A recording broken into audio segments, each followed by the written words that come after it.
paz de Cristo. Qual é a tua reação frente à palavra de Deus? Frente à proposta de salvação? Frente à proposta de examinar as Escrituras e de tê-las como a única regra de fé e prática? Qual é a tua reação? Quando nós vemos o apóstolo Paulo fazendo a exposição da palavra de Deus, primeiramente para os judeus, porque o Senhor Jesus disse isso, que era necessário anunciar o evangelho do reino primeiro às ovelhas perdidas da casa de Israel. Quando eles rejeitam a proposta do Messias, a proposta da salvação de Cristo, da vinda do Messias, o apóstolo Paulo diz então que eles se fizeram indignos da vida eterna. Eles mesmos se tornaram indignos da vida eterna, posto que rejeitaram a palavra escrita e, no caso ali, o cumprimento da palavra.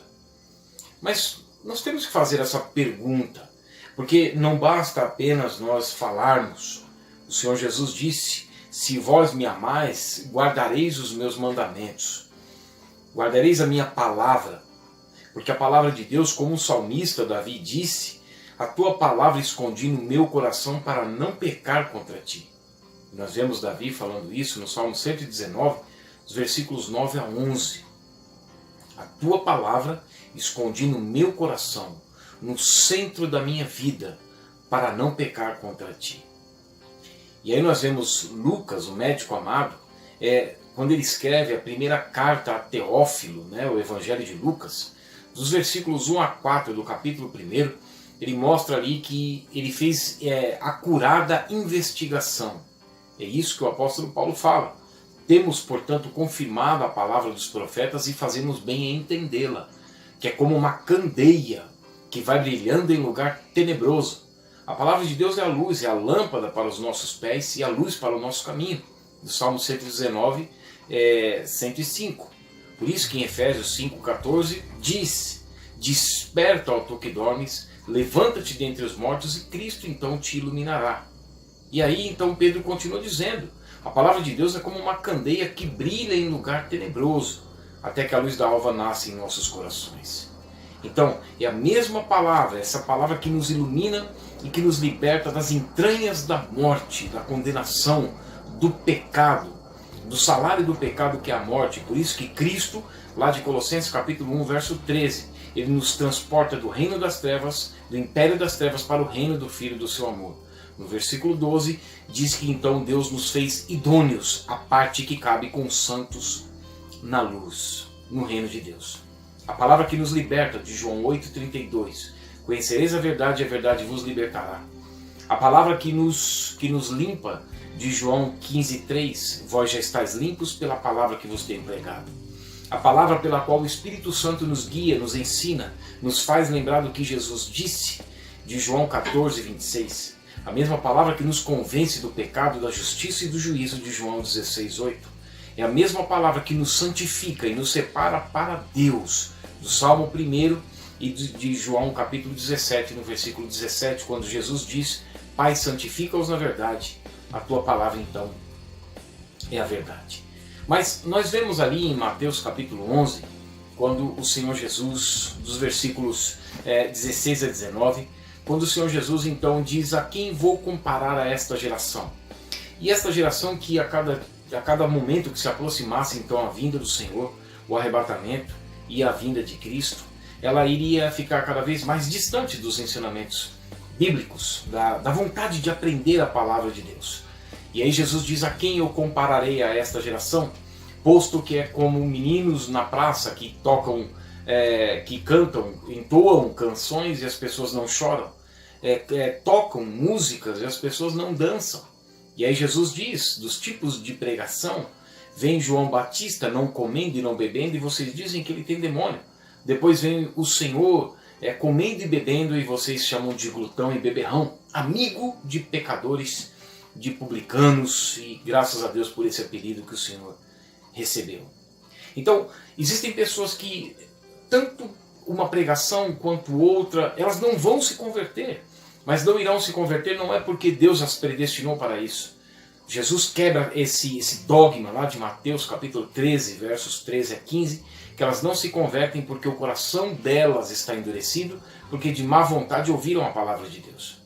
Diferentemente de você, que eu creio de todo o coração, que tem um coração aberto para a palavra. Por isso, essa expressão nós encontramos aqui do Senhor quando ele fala com Natanael, que Filipe vai chamar Natanael e aí anuncia então o Messias, o Senhor, e Natanael diz: acaso pode vir alguma coisa boa de Nazaré? E aí Filipe disse: então vem ver. Quando Natanael vem, e aí Jesus então diz o seguinte para Natanael, e Natanael pergunta: de onde o Senhor me conhece? E o Senhor Jesus então responde: antes de Filipe te chamar, eu te vi quando estavas debaixo da figueira. Então exclamou Natanael: mestre, tu és o Filho de Deus, tu és o Rei de Israel. A coisa interessante aqui, Jesus diz o seguinte: ao que Jesus lhe respondeu: porque te disse que te vi debaixo da figueira, crês, pois maiores coisas do que estas verás. Nós vemos ali em Apocalipse capítulo 16, quando o Senhor dos flagelos, no período de tribulação, ele derrama a ira sobre a terra, nos 7 anos de tribulação. Não vou entrar nesse detalhe, nesses detalhes agora.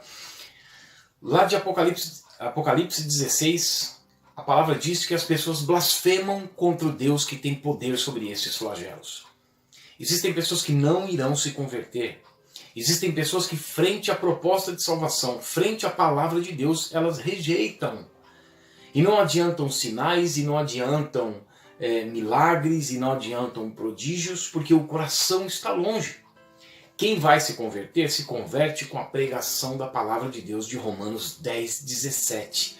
Porque a fé vem pelo ouvir a pregação, e a pregação da palavra de Cristo. Por isso que Paulo fala lá, 2 Coríntios capítulo 10, verso 4 e 5, que nós devemos deixar levado cativo toda a obediência à palavra de Cristo. E aí nós vemos essas pessoas de Mateus 11, que não se convertem com uma pregação ou com outra, porque Jesus fala em João 8,43, por qual razão não compreendeis a minha linguagem? É porque sois incapazes de ouvir a minha palavra. Já de Natanael nós encontramos a expressão de Jesus em João 8,47, quem é de Deus ouve a palavra de Deus. Deus sabe quem pertence. E pouca coisa é necessário para a pessoa se converter.